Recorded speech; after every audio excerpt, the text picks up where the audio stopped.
ಈ ಕ್ಷೇತ್ರದಲ್ಲಿ ಯಾರೇನೇ ಕೆಲಸ ಬರಲಿ ತಾಯಿ ಅನುಗ್ರಹದಿಂದ ಅವ್ರಿಗೆಲ್ಲಾನು ಕೆಲಸಗಳಾಗ್ತಾ ಇದೆ. ಮನೆ ಇಲ್ದವ್ರಿಗೆ ಮನೆ ಆಗ್ತಾ ಇರೋದು, ಕೆಲಸ ಇಲ್ದವ್ರಿಗೆ ಕೆಲಸ ಆಗ್ತಾ ಇರೋದು, ಕಲ್ಯಾಣ ಇಲ್ಲ ಅಂದವ್ರಿಗೆ ಮದುವೆ ಯೋಗ. 25 ವರ್ಷ 26 ವರ್ಷದಿಂದ ನಾವು ವನವಾಸ ಮಾಡಿದ್ದೀವಿ. ಎಲ್ಲಾ ಸುತ್ತ ಇಡೀ ಕರ್ನಾಟಕದಲ್ಲಿ ಎಲ್ಲಾ ದೇವಸ್ಥಾನ ಸುತ್ತಿದ್ದೀವಿ. ನಮ್ಮ ಮನೆ ದೇವರು ಚೌಡಿನೇ, ಆದ್ರೂ ನಮ್ಗೆ ಕೈ ಹಿಡಿದಿಲ್ಲ. ಇಲ್ಲಿ ಬಂದ ಮೇಲೆ ಎಲ್ಲ ಕೈ ಹಿಡಿದು ಈ ಅಮ್ಮ ನಮ್ಮನ್ನು ಕಾಪಾಡ್ಕೊಳ್ತಾಳೆ.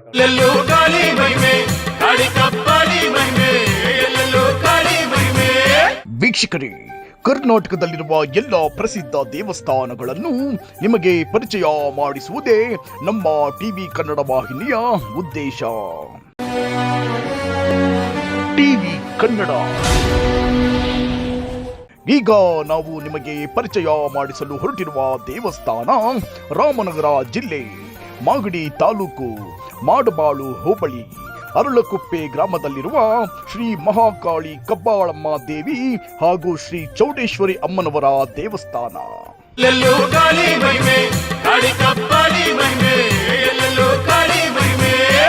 ವೀಕ್ಷಕರೇ, ಕೇವಲ 9 ದಿನಗಳಲ್ಲಿ ಭಕ್ತರ ಸರ್ವ ಕಷ್ಟಗಳನ್ನು ಸಂಪೂರ್ಣವಾಗಿ ಪರಿಹಾರ ಮಾಡುತ್ತಿರುವ ದೇವಸ್ಥಾನ ಶ್ರೀ ಮಹಾಕಾಳಿ ಕಬ್ಬಾಳಮ್ಮ ದೇವಿ ಹಾಗೂ ಶ್ರೀ ಚೌಡೇಶ್ವರಿ ಅಮ್ಮನವರ ದೇವಸ್ಥಾನ.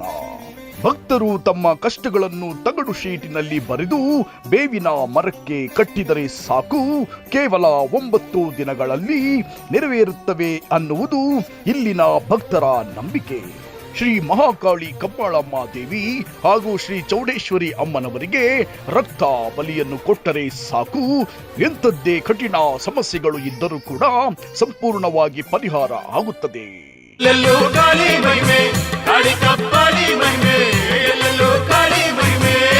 ನಮಸ್ತೆ, ನನ್ನ ಹೆಸರು ಮುನಿಕುಮಾರ್ ಅಂದ್ಬಿಟ್ಟು.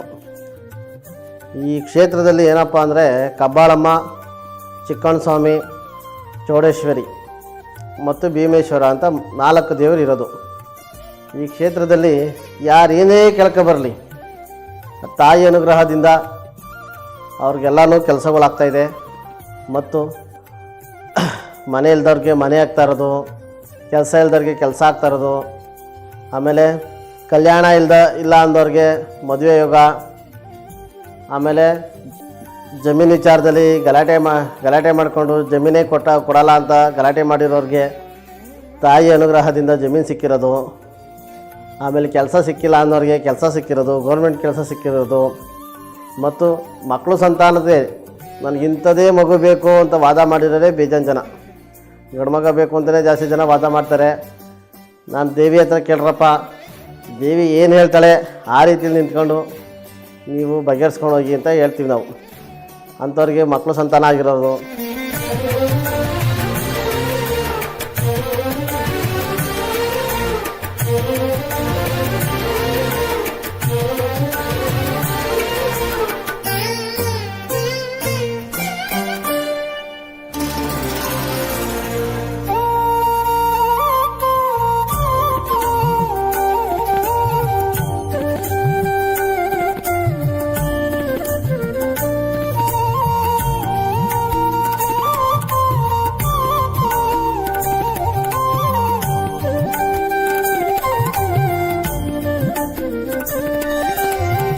ನಾನಿಲ್ಲಿ ಬಂದು 2 ತಿಂಗಳಾಯಿತು. 2 ತಿಂಗಳಲ್ಲಿ ನಾನು ಹಿಂಗೆ ಯೂಟ್ಯೂಬ್ನಲ್ಲಿ ಕೂತ್ಕೊಂಡು ನೋಡ್ತಿದ್ದೆ. ನೋಡುವಾಗ ಯೂಟ್ಯೂಬ್ನಲ್ಲಿ ನೋಡಬೇಕಾದ್ರೆ ದೇವ್ರದ್ದು ಮಹಿಮೆ ಏನು ಅಂತ ಗೊತ್ತಾಯಿತು. ಗೊತ್ತಾದ ಮೇಲೆ ನನಗೆ ಬರಬೇಕು ಅನಿಸ್ತು. ಬಂದಾದಮೇಲೆ ಇಲ್ಲಿ ಗೊತ್ತಾಯಿತು. ಸ್ವಾಮಿಯವ್ರನ್ನ ಕೇಳಿದೆ, ಎಲ್ಲಿಂದ ಬಂದಿದ್ದೀರಾ ಅಂತ. ನಾವು ಇಲ್ಲಿ ತಾವರೆಕೆರೆ ಹತ್ರದಿಂದ ಕುಟೈನಪಾಳ್ಯ ಅಂತ ಅಲ್ಲಿಂದ ಬಂದಲ್ಲಿ ನಿಮ್ಗೆ ಏನಾಗಬೇಕು ಅಂದರು. ಈ ಥರ ನಮ್ಮ ಕಷ್ಟಗಳು 25 ವರ್ಷದಿಂದ ವನವಾಸ ಬಿದ್ದಿದ್ದೀವಿ. 25 ವರ್ಷದಿಂದ ನಮ್ಮ ಕಷ್ಟ ಸುಖಗಳು ಎಲ್ಲೂ ಇದಾಗಿಲ್ಲ. ದೇವಸ್ಥಾನಗಳಿಗೋದೋ, ಚರ್ಚ್ಗಳಿಗೋದೋ, ಮಸೀದಿಗೋದೋ, ಎಲ್ಲೂ ಹೋದ್ರೂ ನಮ್ಮ ಕಷ್ಟಗಳು ತೀರಲಿಲ್ಲ. ಇಲ್ಲಿಗೆ ಬಂದಿದ್ದೀವಿ ಸ್ವಾಮಿ, ನೀವು ನಮ್ಮನ್ನು ಏನು ಕೇಳಬೇಡಿ, ಅಮ್ಮ ಐತೆ, ಅಮ್ಮನ ಕೇಳ್ಕೊಳ್ಳಿ. ಏನು ನಿಮ್ಮ ಕಷ್ಟಗಳಿತ್ತೋ ನನ್ನ ಹತ್ರ ನೀವೇನು ಹೇಳಕ್ಕೆ ಹೋಗ್ಬಾರ್ದು. ಅಮ್ಮನ ಕೇಳ್ಕೊಂಡು ಅಮ್ಮನ ಹತ್ರ ಕೇಳ್ಕೊಂಡು ಹಿಂಗೆ ಮಾಡ್ಕೊಳ್ರಿ, ಹಿಂಗೆ ಮಾಡಿರಿ, ಅದಕ್ಕೆ ಮುಂದಕ್ಕೆ ಏನು ಮಾಡಬೇಕು, ಏನು ಹೆಂಗೆ ಮಾಡಬೇಕು ಅಂತ ನಾನು ತೋರಿಸ್ಕೊಡ್ತೀನಿ ಅಂತ ಅವ್ರು ಹೇಳಿದ್ರು. ಆಯ್ತು ಗುರುಗಳೇ ಅಂದರು. ಎಲ್ಲ ಈ ಥರ ಮಾಡಿ ಅಂತ ಹೇಳಿದ್ರು. ಏನಪ್ಪ ಇಲ್ಲಿ ಬಂದ ಮೇಲೆ ಏನು ಗೊತ್ತಾಗ್ತಾ ಇಲ್ಲ, ದೇವಸ್ಥಾನ ಇಂಪ್ರೂವ್ಮೆಂಟ್ ಇಲ್ಲ, ಏನೂ ಇಲ್ಲ, ಮುಂದಕ್ಕೆ ಹೆಂಗಪ್ಪ ಇಲ್ಲಿ ಆಗುತ್ತೋ ಇಲ್ವೋ ಅಂತ ನಮ್ಗೆ ಅನಿಸ್ತಿತ್ತು. ಇಲ್ವ ಮತ್ತೆ ನಮಗೆ ಇಲ್ಲಿ ಬಂದಾಗ ಒಂದು 2-3 ಸಲ ಬಂದಾಗ ಗೊತ್ತಾಯಿತು ಇಲ್ಲಿ ದೇವ್ರ ಮಹಿಮೆ ಏನು ಅಂತ. ಶ್ರೀ ಕಬ್ಬಾಳಮ್ಮ ಶ್ರೀ ಚೌಡೇಶ್ವರಿ ಇಲ್ಲಿ ನೆಲೆಸಿದ್ದಾರೆ. ಒಳ್ಳೆ ಕೆಲಸಗಳಾಗ್ತಾ ಇದೆ, ನಮಗೂ ಒಳ್ಳೇದಾಗಿದೆ. ನಮಗೆ ಎಲ್ಲಿ ಒಂದು 9 ದಿವಸದಲ್ಲಿ ಆಗ್ತದೆ ಅಂತ ಹೇಳಿದ್ರಲ್ಲ ಗುರುಗಳು, ಯಾಕಾಗಿಲ್ಲ ಅಂತ ಅದೊಂದು ಅನುಮಾನ ಆಯಿತು. ಆಮೇಲೆ ಅನುಮಾನ ಬಿಟ್ಟು ಏನೋ ಆಗ್ಬೋದು ಅಂತ 18 ದಿವಸ 20 ದಿವಸ 21 ದಿವಸ ಈ ಥರ ಅಂದ್ಕೊಂಡು ಬಂದು 48 ದಿವಸ ಆಯಿತು. 48 ದಿವಸ ಆದಮೇಲೆ ನಮಗೆ ಗೊತ್ತಾಯಿತು.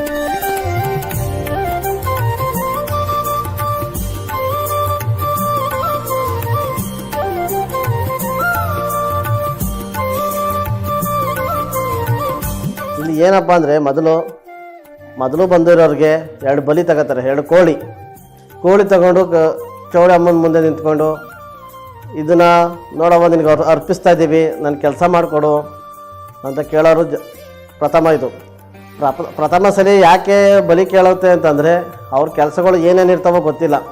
ಅವ್ರಿಗೆ ಆಹಾರ ಕೊಟ್ಟರೆ ತಾನೇ ಅವ್ರು ಕೆಲಸ ಮಾಡೋದು, ಆ ಲೆಕ್ಕಾಚಾರದಲ್ಲಿ ಕೇಳ್ತವೆ. ಇನ್ನು ನೀನು 10 ಸಲ ಬಂದ್ರೂ ಬಲಿ ಕೇಳಲ್ಲ, 1 ಸಲ ಕೊಟ್ಮೇಲೆ ಮುಗೀತು. ಆಮೇಲೆ ಇಲ್ಲಿ ತಗಡಲ್ಲಿ ಬರೀತಾರೆ, ತಗಡಲ್ಲಿ ಬರೆದು ದೇವಿ ಹತ್ರ ಅರ್ಪಣೆ ಮಾಡಿ ಮರಕ್ಕೆ ಕಟ್ತಾರೆ. ಕಟ್ಬಿಟ್ಟು ಹೋಗಿ ಅವರು ಮತ್ತೆ ನನಗೆ ಫೋನ್ ಕಾಲ್ ಮಾಡಿ ತಿರ್ಗಾ ಕೇಳ್ತಾರೆ, ಗುರುಗಳೇ ನಮ್ಮ ಕೆಲಸ ಎಷ್ಟು ಬೇಕಾಗುತ್ತೆ, ಯಾವ ರೀತಿಯಲ್ಲಿ ಆಗುತ್ತೆ, ತಿರ್ಗಾ ಬರಬೇಕಾ ಮತ್ತೆ ಏನು ಅಂತ. ನಾನು ತಿರ್ಗಾ ದೇವಿ ಹತ್ರ ಕೇಳಿ, ನೋಡವ್ವ ಇಂಥ ಊರಿಂದ ಬಂದವರೆ, ಇಂಥವ್ರ ಹೆಸರು, ಇಂಥ ಕೆಲಸದ ಬಗ್ಗೆ ಬಂದಿದ್ದರು, ಇದಕ್ಕೆ ಯಾವ ರೀತಿಯಲ್ಲಿ ಮಾಡ್ಕೊಡ್ತೀಯಮ್ಮ ಅಂತ ನಾವು ಕೇಳಿ, ಇಷ್ಟೇ ದಿನಕ್ಕೆ ಆಗುತ್ತೆ ಹೋಗಪ್ಪ ನಿಮ್ಮ ಕೆಲಸಗಳಾಗುತ್ತೆ ಅಂತಂದರೆ ನಾವು ಹೇಳಿದ್ದೀವಿ.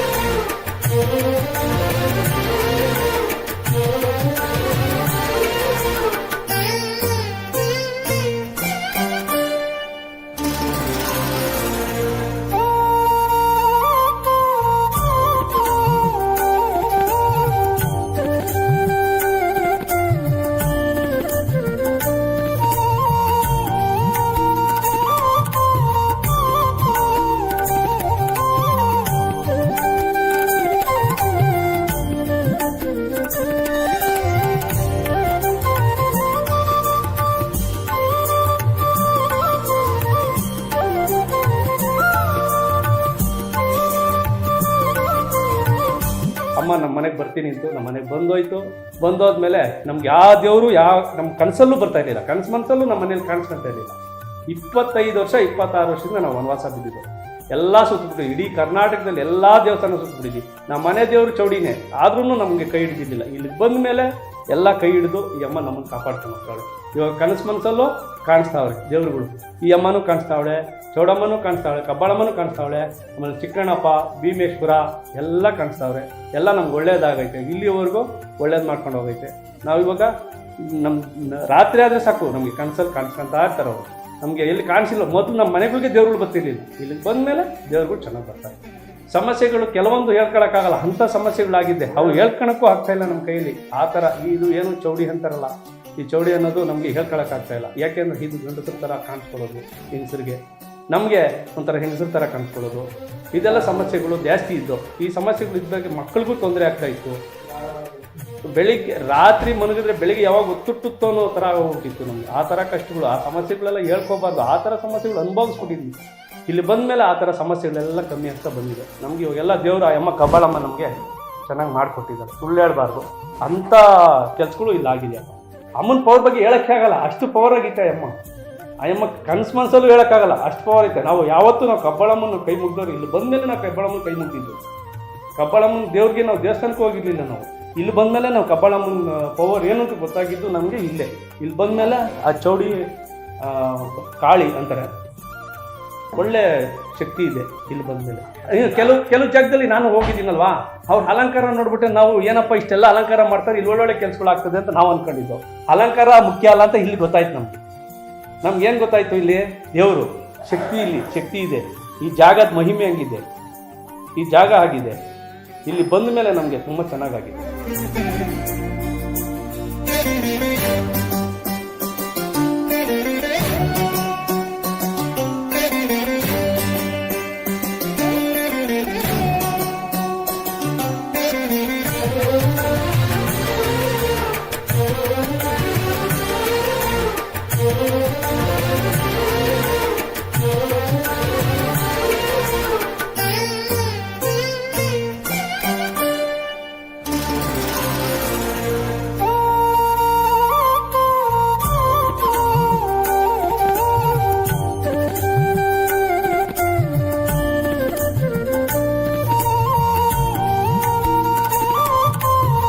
ಇಲ್ಲಿ ಯಾರು ನಿಮ್ಮ ಇಷ್ಟು ದುಡ್ಡು ಕೊಡಿ, ಇಷ್ಟು ದುಡ್ಡು ಕೊಡಿ, ಆಮೇಲೆ ಚಿನ್ನ ಕೊಡಿ, ಒಡವೆ ಕೊಡಿ, ಅವೆಲ್ಲ ಯಾರು ಕೇಳಲ್ಲ. ಇಲ್ಲಿ ಏನು ಅಂತಂದರೆ 2 ಕೋಳಿ ಕೇಳ್ತಾರೆ. ಪ್ರಥಮ ಬಂದಾಗ 2 ಕೋಳಿ ಕೇಳ್ತಾರೆ, ಇಲ್ಲ ಅಷ್ಟೇ ಮೀರಿ ಆಗಲ್ವಾ ಒಂದೇ ಕೋಳಿ ಕೊಟ್ಟು ಆ ದೇವಿ ಹತ್ರ ಅರ್ಪಣೆ ಮಾಡಿ ಹೋಗ್ತಾರೆ. 1 ಕೋಳಿ ಕೊಟ್ಟರೆ ಆ ದೇವಿ ಹತ್ರ ಇಲ್ಲಿ ಅವ್ರ ಮುಂದೆನೇ ಇಟ್ಕೊಂಡು ಕೇಳ್ತಾರೆ, ಇಂಥ ಊರಿಂದ ಬಂದಿದ್ದೀವಿ ನಾವು, ಇಂಥವ್ರು, ಇಂಥ ಹೆಸರು, ನಮ್ಮ ಕೆಲಸ ಇಂಥದ್ದು ಆಗಬೇಕು ಅಂತ ಕೇಳಿ ಬಲಿ ಹಾಕಿ ಮಿಕ್ಕಿದ್ನ ಪ್ರಶ್ನೆ ಕವಡೆ ಶಾಸ್ತ್ರದಲ್ಲಿ ಕೇಳಿ ತಗಡಲ್ಲಿ ಬರೆದು ಮರಕ್ಕೆ ಕಟ್ಬಿಟ್ಟು ಹೋಗ್ತಾರೆ. ಹಂಗೆ ಕಟ್ಟೋದ್ಮೇಲೆ 9 ದಿವಸದಲ್ಲಿ ಆಗದೆ, 10 ದಿವಸಕ್ಕೆ ಆಗೈತೆ, 21 ದಿವಸಕ್ಕೆ ಆಗೈತೆ. ಒಬ್ರು ಹೇಳಿದ್ರು 48 ದಿವಸಕ್ಕೆ ಆಗೈತೆ. ಅವರು ಒಂದೇ ಮಾತಲ್ಲಿ ಕೇಳ್ತಿದ್ದು, ದೇವಿ ನನ್ನ ಮನೆಗೆ ಬಂದು ಮಾತಾಡುತ್ತಾ, ನಮ್ಮ ಹತ್ರ ಕೇಳುತ್ತಾ, ನಮಗೆ ಪ್ರಶ್ನೆ ಮಾಡುತ್ತಾ, ಇದೆಲ್ಲ ಆಗುತ್ತಾ, ಸಾಧ್ಯನಾ ಇದು ಅಂತೆಲ್ಲ ಕೇಳೋರು. ನಾನು ಅದಕ್ಕೆ ಹೇಳಿದ್ದು, ನನ್ನ ಹತ್ರ ಏನಪ್ಪ ಮಾತಾಡ್ತೀರಾ, ನನ್ನ ಹತ್ರ ಮಾತಾಡಬೇಡಿ, ದೇವಿ ಹತ್ರ ಕೇಳಿ. ಆ ದೇವಿ ಏನು ಹೇಳ್ತಾಳೆ ಆ ರೀತಿಲಿ ನಡ್ಕೊಂಡು ಹೋಗಿ. ವಾಹನ ಬೇಕು ಅಂದವ್ರಿಗೂ ವಾಹನ ಕೊಟ್ಟಿದ್ದಾಳೆ, ಜಮೀನು ಬೇಕು ಅಂದ್ರೆ ಜಮೀನು ಕೊಟ್ಟಿದ್ದಾಳೆ, ಮಕ್ಕಳು ಫಲ ಕೊಟ್ಟಿದ್ದಾಳೆ, ಮನೆ ಕಟ್ಟೋಕ್ಕೆ ಶಕ್ತಿ ಕೊಟ್ಟಿದ್ದಾಳೆ, ವ್ಯಾಪಾರದಲ್ಲಿ ಅಭಿವೃದ್ಧಿ ಮಾಡಿಕೊಟ್ಟಿದ್ದಾಳೆ. ಇಂಥ ಜಾಗದಲ್ಲಿ ನೀನು ವ್ಯಾಪಾರ ಮಾಡು, ವ್ಯಾಪಾರ ಅಭಿವೃದ್ಧಿ ಆಗ್ತೀಯ ಅಂತ ದೇವಿ ಹೇಳಿದ್ರೆ ಅದೇ ರೀತಿಲಿ ಎಲ್ಲ ಕಷ್ಟ ಕಾರ್ಪಣ್ಯಗಳನ್ನು ಕೊಟ್ಕೊಟ್ಟಿದ್ದಾಳೆ ಅಮ್ಮ.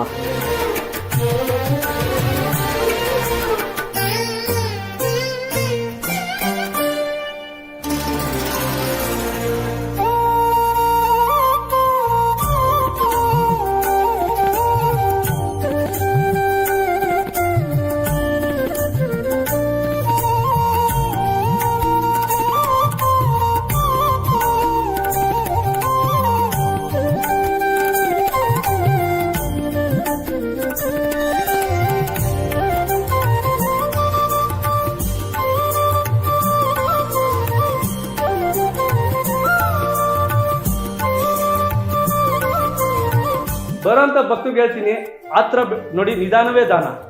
ಕೆಲ್ಸಗಳು ಆಗ್ತಾ ಇದೆ. ಕೆಲವ್ರು ಏನು ಅನ್ಕೊಂತಾರೆ, ನಾವು ಬಂದ ತಕ್ಷಣ ನಮ್ಮ ಕೆಲಸ ಆಗಿಲ್ಲ ಅಂತಾರೆ. ಅದೆಲ್ಲ ಮುಖ್ಯ.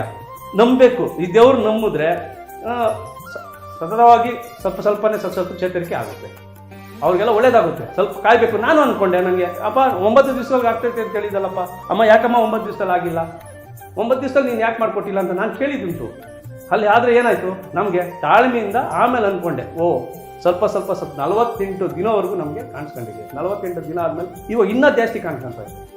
ನಾವು ಎಷ್ಟು ಆ ಅಮ್ಮನ ನೆನೆಸ್ಕೊತೀವೋ ಅದು 2ರಷ್ಟು ನಮ್ಗೆ ಕಾಣಿಸ್ಕೊತಾ ಇದೆ. ಇವಾಗ ನನ್ನ ಮೈಯಲ್ಲಿ ಇವಾಗ ನನಗೆ ಹೇಳ್ಕೊಳಕ್ಕಾಗ್ತಾ ಇಲ್ಲ. ನಮ್ಗೆ ಅಷ್ಟು ಮೈಯಲ್ಲಿ ಇವಾಗ ಏನೋ ಒಂಥರ ರೋಮಾಂಚನ ಆಗುತ್ತೆ.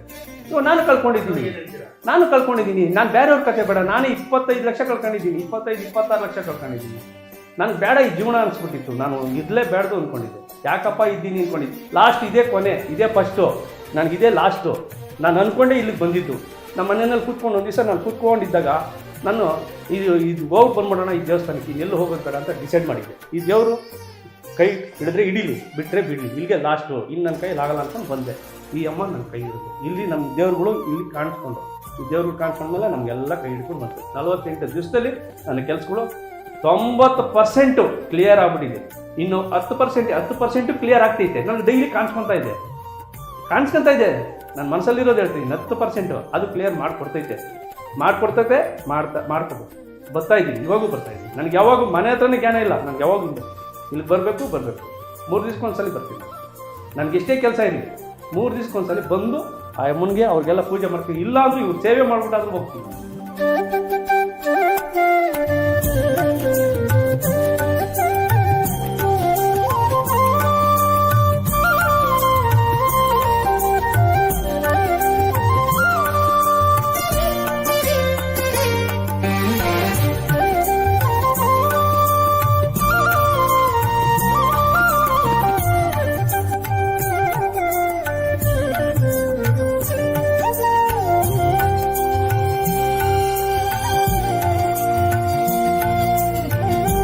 ವೀಕ್ಷಕರೇ, ನೀವು ಕೂಡ ಒಮ್ಮೆ ಶ್ರೀ ಮಹಾಕಾಳಿ ಕಬ್ಬಾಳಮ್ಮ ದೇವಿ ಹಾಗೂ ಶ್ರೀ ಚೌಡೇಶ್ವರಿ ಅಮ್ಮನವರ ದೇವಸ್ಥಾನಕ್ಕೆ ಹೋಗಿ ನಿಮ್ಮಲ್ಲಿ ಇರುವಂತಹ ಸರ್ವ ಕಷ್ಟಗಳನ್ನು ನಿವಾರಣೆ ಮಾಡಿಕೊಳ್ಳಿ ಹಾಗೂ ದೇವರ ಕೃಪೆಗೆ ಪಾತ್ರರಾಗಿ ಎಂದು ಟಿವಿ ಕನ್ನಡ ವಾಹಿನಿಯ ಮುಖಾಂತರ ಆಶಿಸುತ್ತೇವೆ.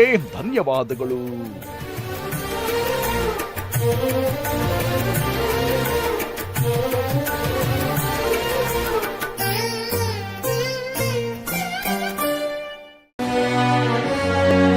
ಟಿವಿ ಕನ್ನಡ.